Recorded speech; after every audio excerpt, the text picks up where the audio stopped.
Hello again, Gooners! It's time, yes, it's time for the Loose Cannon number 100. Yeah, I nearly said 180, because I was putting in my darts commentator voice, and that's what they say, right?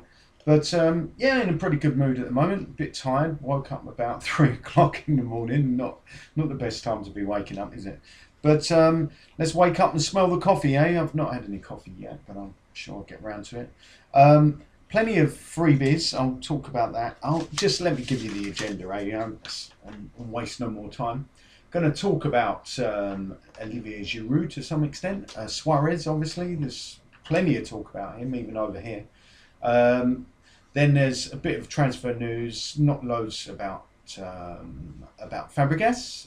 Also Etienne Capoue, Gervinho, Joel Campbell. Plenty on him. Sterling Bank is even an exclusive on Suarez, but it's not my exclusive, but I'm going to relay it to you anyway. Wayne Rooney, what's the latest on him? Ashley Williams, has been a bit of talk over here about him. What do they know around here, you might ask yourself? Well, I'll tell you what they're saying anyway. Julio Cesar and Salvio. I guess you know all of those names. Did I mention Omar Abdul Rahman? Abdul Rahman. That's it. Got it. Right. I'll mention him, and I'll even mention Bernard. How's about that then? I shouldn't say that. It reminds me of some convicted person who's not around anymore. Anyway, Arsene Wenger's philosophy. I might even get round to saying that, because they're saying there are echoes of his philosophy still in Japan. Going to talk about Arsene a little bit, because I've heard some inside stories on him. Whether they're true or not, I'm not sure. Nothing terrible, so don't worry if you're an Arsene fan. If you're not an Arsene fan, I don't think it's going to add a lot of fuel to the flames of your anger about him not spending money at the moment. But is it his fault? That's another story. What about? Oh yeah, about the Q&A session which I attended. I'll just give you a brief rundown on that, and of course the open training session. What conclusions, if any, can we deduce from being involved in that? And then a little quiz at the end. The quiz they put in the Q&A, and I want to see if you score more than me. Should I tell you how many I scored? There's about 7 questions I made it, and I think I got one wrong. Got one wrong out of 7. They were really easy, and most of you probably get 7. I'm pretty ashamed of myself. Oh, I should be, shouldn't I? Anyway, I'll start off by showing you some of the stuff that's been given out. Also, got to say a big thank you to Matt Parsons, the event manager. He's been absolutely superb. I was late to pick up tickets for the free training session, or the open training session. I was late for that. Then when I finally did get to meet him, he said, "How many tickets do you need?" And I said, "Well, there's going to be 3 of us." He said, "What are the names of the other guys?" I can't remember. Sorry about that. And he was so good about it. It's just, well, in this country normally people are pretty friendly and very efficient. But if you don't know the name of somebody, they would just go as if sharping take a breath, and that means no, you can't have a ticket. Anyway, these are some of the signed photos that everybody got given. That was at the Q&A. That's the Ox, of course. Fabianski. That was quite interesting at the match. Somebody said, "Yeah, please don't get Fabianski to sign the shirt." I thought it was a bit mean. He was at Q&A as well. There's Cazorla. Apparently he flew out here, but I've not seen him anywhere. Aaron Ramsey wasn't at Q&A, unfortunately. A lot of fans of Ramsey, it seems. Martinez, he made some quite interesting comments at Q&A, as did Koscielny. He said, "I'm not joking," because everyone kept laughing at the pauses. He said, "It's not funny." He kept pausing after every question. CJ, who we now know can sing very well. He's a great singer, if you like hearing Arsenal songs over and over, but who doesn't, let's face it. Theo Walcott, hugely popular, of course. Vermaelen, still injured.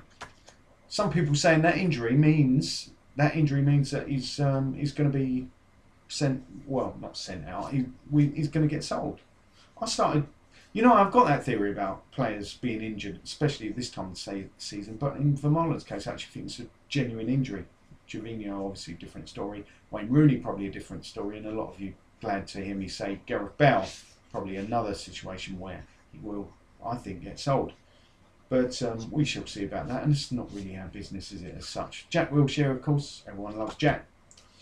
Poldi, everyone's calling out Podolski or Poldi. Giroud, popular with the locals, but the expats don't seem so keen on him.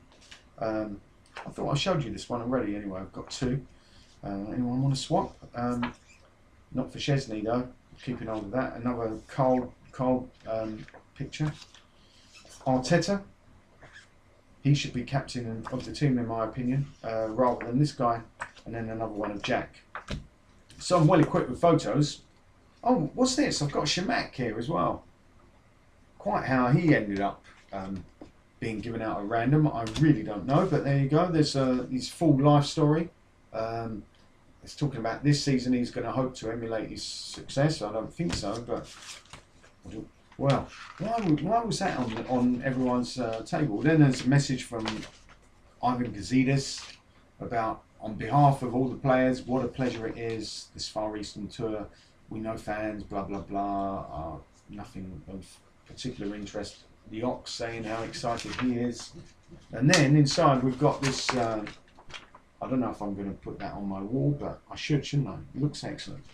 I think Club have done a really good job. One thing I thought they'd missed though is they've got all these different years when various events have happened in the club's history, and one of the events that should have been down there is, I believe, Arsenal travelled to Japan previously in 1968. Why is that not down there? I think that was a serious omission, and I wish if they come out again next year, they do something about it. Then the very popular Lucas Podolski, he's also saying, I'm very excited. That pretty much is part of the course, isn't it? To say they're very excited. Are you excited? As I once got asked. Jack Wilshere, I missed the trip to Asia last time, but going in 2011 was unforgettable. The passion of the fans, so on and so on. And what did Monsieur Wenger say? Actually, Monsieur Wenger had this to say. What did he say? I can't find him now. I could have sworn I just saw him a minute ago. Now he's gone. Perhaps I made it up. Anyway, oh, there he is. Look, the two pre-season tours we have undertaken have proved how fanatical football supporters in the region are. Well, yes, and I'm really glad actually that even though it goes against the grain, we used to under Arsene Wenger, we used to of course have these pre-season games in nearby countries or relatively nearby countries in Europe where the players could get away from it all, somewhere like Austria where they could just sort of focus on their football, whereas here it's very much a PR operation. But when you've got guys like Matt Parsons doing such a great job for the club, I mean the Arsenal staff have been terrific, definitely 10 out of 10 for them, and the players as well. They're saying all the right things, so they're doing an excellent job as far as PR is concerned, and I don't think that's a bad thing at all, because ultimately that will generate more money. And as long as that money is actually used for transfers, we'll all praise that, won't we? There's a key ring that's been given out, an Arsenal Asia Tour 2013 key ring. I might keep this or I might not. The Saitama 2013, well, the pink one I might not keep. It doesn't look very special, does it? That just shows that I was at training, and the other one shows I was at the Q&A. So I think they might hit the bin. Sorry about that. Some people keep in hold of them though. Some people keep hold of anything, don't they? So that was about, one other thing. I went to get a pizza in a nearby hotel. It wasn't at the Royal Pines, which is much more expensive, but it's only a 4-star hotel, and you'd expect Arsenal to stay in a 5-star, wouldn't you? But not Arsenal, because you know how they are, scrimping and saving. Anyway, look at that. I think that's excellent. Getting that just as a presento, as they call it, or what else they call it, I don't know. But I'm really impressed with that. Now that definitely needs to go on somebody's wall. Hopefully mine, if I can find a place to put it. But I'm so pleased to get that, and I just hope it can actually get it in my bag, and intact. What I need is one of those things that look after posters. Anyway, I'm sorry, I've got very sidetracked, but as you can tell, plenty to get sidetracked on. But yeah, one of the things I was talking about, Arsene Wenger, some of the inside stories on him. Again, I can't vouch for their truth, but they're saying Arsene is seriously stressed. This comes from an insider at the club. I don't want to mention his name. I remember who it is.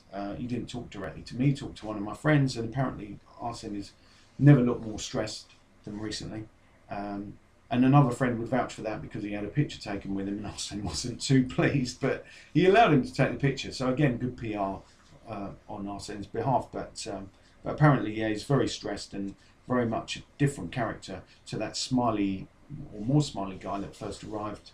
And that's just one of those things that happens, I guess, when you've been in a job that long. There's been a lot of talk about Stojkovic taking his place as Arsenal boss, and I for one believe it would be a good move by the club to bring in somebody that charismatic, who also has shares the same philosophy, footballing philosophy, and that philosophy involves. I was just reading in Japan Times. Arsene used to call back pass the past, a side pass or the crowd pass, like Ray Wilkins was famous for, and also Denilson, an Arsene signing. He called that the present, and the forward pass is the future, and he said look to the future. And of course I do agree with that philosophy, although I prefer a bit more solidity at the back than Arsene seems to go for. So Arsene's popularity here is not in question at all. Despite whatever stress level he's under, I mean, Arsene Wenger is hugely popular here. I would say he's more popular here than in the UK, where obviously a lot of fans have turned against him because of his policy on the transfer front, which of course seems to be changing with the Suarez deal possibly gonna. It sounds like it might actually happen, and I'm even starting to believe it, that we've triggered. Some people saying we have triggered the release clause, but it's very much up in the air by putting in that bid of £40 million plus £1. Liverpool apparently had to inform the player that we are interested in his services, but that's as far as it goes. It doesn't actually trigger the release clause as such, which I believe is about £50 million. This is now causing such a problem that it could end up in arbitration. So the Premier League may well decide. Something similar happened when the player moved from Groningen in Holland to Ajax of Amsterdam. He got to Ajax eventually, but he lost his case when it went to arbitration. So perhaps something similar will happen in this case. Apparently he was due to play against Thailand 11 this weekend, but he's missed the plane and he's still in Australia and he's preparing to fly back to the UK. So, well, we'll see what happens on that, but anything's possible, isn't it? Rosicky went out on Facebook and actually said what a great player Suarez is, and no one can dispute that. Some of the fans out here are questioning his attitude, of course, and they're saying they don't want the cannibal, and I've even said I'll change my blog to the loose cannibal if he does in fact sign. I don't know if I'll go ahead with that threat or not, but I'd like the loose cannibal in our side. I think you add a lot. And Giroud agrees with me. Olivier Giroud said, we didn't specifically mention Suarez, but he said he would welcome competition. He could play with Suarez, or he can play up front by himself. And 6 goals in 3 games, who's going to argue with him? Obviously, a lot of those goals came against Vietnam and, of course, against the Indonesian Dream Team. But nonetheless, I feel Giroud, even though I don't think people are too convinced that he's good enough, and they complained out here that he's nowhere near. He's simply not a Robbie Van Persie replacement. I said no, he's not. He didn't cost as much. He didn't cost as much as we got from the sale of Van Persie. So how can we expect him to be as good? Plus, we brought in other players like Cazorla, and we also brought in Podolski. So I'd rather have those 3 than Robbie Van Persie. That goes without saying for me. I'm not sure everybody would agree with that, but I think we sold Van Persie at the right time when he was peaking. It's not going to get much better. I think at Man U he had as good a season as he did in his last season with Arsenal. But what about all the other seasons when he didn't really produce? So no, I'm not so sure Giroud's a replacement. It's not like for like, is it? That was what I actually said when this was discussed earlier. So other transfer news: not Fabianski. I wish. No, he's not been too bad on this pre-season tour. I think he's been pretty solid. He's got married. Maybe that's helped him as well. Who knows? Who knows what affects these players? As I've mentioned before, Polish goalkeepers apparently are quite moody creatures. This comes from a poll, not an opinion poll, but a Polish person told me this, and he seemed to have the inside track on both Szczęsny, as he calls him, and Fabianski, and he said they're both moody characters. And that's why it would be good to get Julio César in. The latest is we might have to pay $3 million to get him. Looks like he's still up for grabs, so why don't we just get him? Everybody, literally everybody, wants us to sign Julio César, and I agree with that. Same goes for Fabregas. Everyone wants us to sign him. We're very much afraid that he'll end up at Manchester United. Apparently, according to some, who is it? Some journalist called Ladyman or somebody said that that Fabregas has told friends he wants to join Manchester United. Find it hard to believe. And the Daily Mail are running the story hub or sub, meaning he can stay a sub at Barcelona or become the hub of the team with his old pal Robin van Persie, who, according to some reports over here, he's removed from his Twitter account, or they're not. He's not logging into what Van Persie's saying anymore, or listening or hearing his tweets, or reading his tweets, should I say. Can you read anything into that? Who knows? But statistically, he's a better player, better pass completion rate nowadays, and less minutes in between goals. So clearly we'd like him back. Even if he was just as good as before, that's good enough, surely. Adel Rami of Lille, is he good enough? He's a centre-back and he's been linked with us. 27 years of age. Etienne Capoue, who we've been linked with a lot. Looks like he's joining Cardiff for £8.6 million. Gervinho on the way out to Roma for 7 to 10 million euros. Abdul Rahman, well, no more news on him really. Barcelona, Manchester City and ourselves all chasing the Al Ain player who's really got a lot of attention, but he's 21. I don't think that's going to happen. I really don't think so. Joel Campbell, though, this is bizarre. On the way to Olympiacos after we get him a work permit. Seems like he's certainly surplus to requirements. Well, he's never been in our team, has he? So we just don't know what we're losing there. Bernard, I heard Arsen myself in the previous press conference at Nagoya say Bernard is rubbish, or words to that effect, and makes me laugh when I see 5 things you may not know about Bernard. Well, the one important thing is he's not signing, according to Arsene Wenger. One deal we have signed, Sterling Bank. No, it's not a player. It's a 3-year deal with a bank in Africa, and we've also signed a deal with a mobile phone company in Indonesia. You'll be happy to hear. Rooney hasn't signed for us yet, though. He would rather sign for Chelsea, is the latest story, and Man U want more than £26 million because that's what they rejected from Chelsea, and the player probably wants in excess, or at least the same as he's getting now at United in terms of a salary, which is around about £1 million a month. So £12 million a year for Rooney, plus the transfer fee. That is never going to happen. Ashley Williams, a lot of people think will happen over here. I'm not sure I agree with it, but at least he's got Premier League experience, so that could be quite an interesting one. And if Vermaelen's future at Arsenal is liable to not to be long term, why would he still be club captain? So even if that's why I'm saying I think his injury is a genuine one, and I don't see the Ashley Williams deal coming off. Salvio's been linked with us as well. £34 million to me. Well, £34 million equates to 34 million reasons why it won't happen. But one thing that did happen, of course, was the open training session. One thing I concluded from it is that Rio Miyachi, I can never really say it completely right, but I'm working on it still. He was out last onto the training field, or well, it was actually Saitama 2002 Stadium.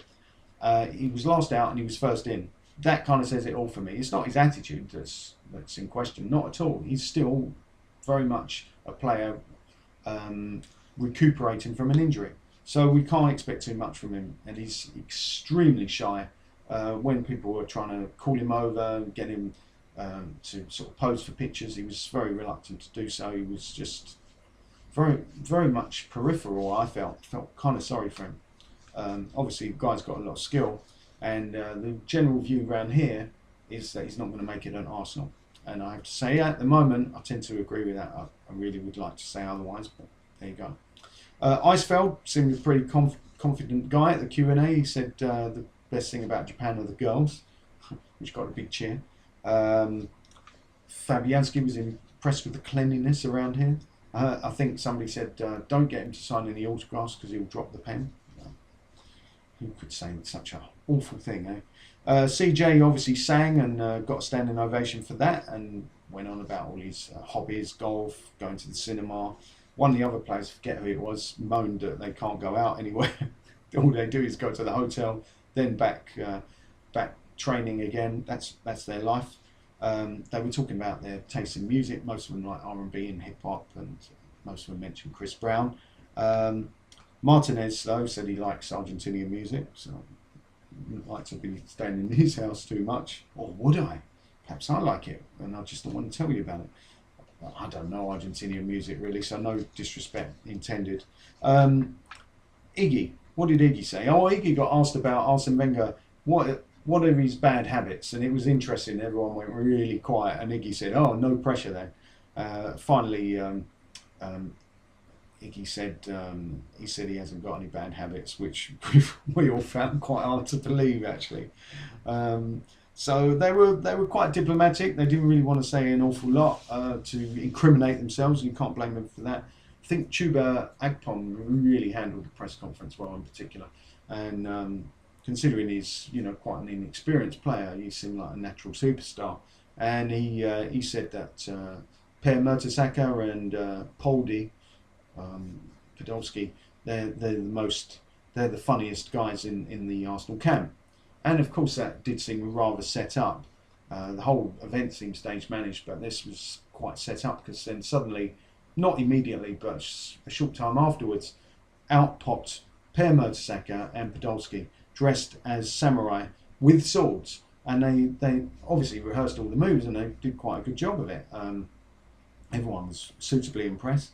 And the most interesting thing to come out of the Q&A was when they were asked, all the players up there on stage were asked the question, what is the most attractive feature of Arsenal? And most said the stadium or the style of play. No one said the coaching. So that in itself, you have to read between the lines, don't you, sometimes?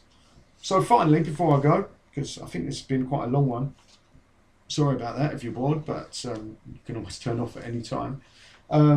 Yeah, the final thing is a quiz, so see if you can beat my score of 6 out of 7. All right, first question. What is Arsenal's nickname? Yes, believe you me, that is what they actually asked the players. So that was the first question, so 1 point for you saying the Gunners. Second question. What is Arsene Wenger's nationality?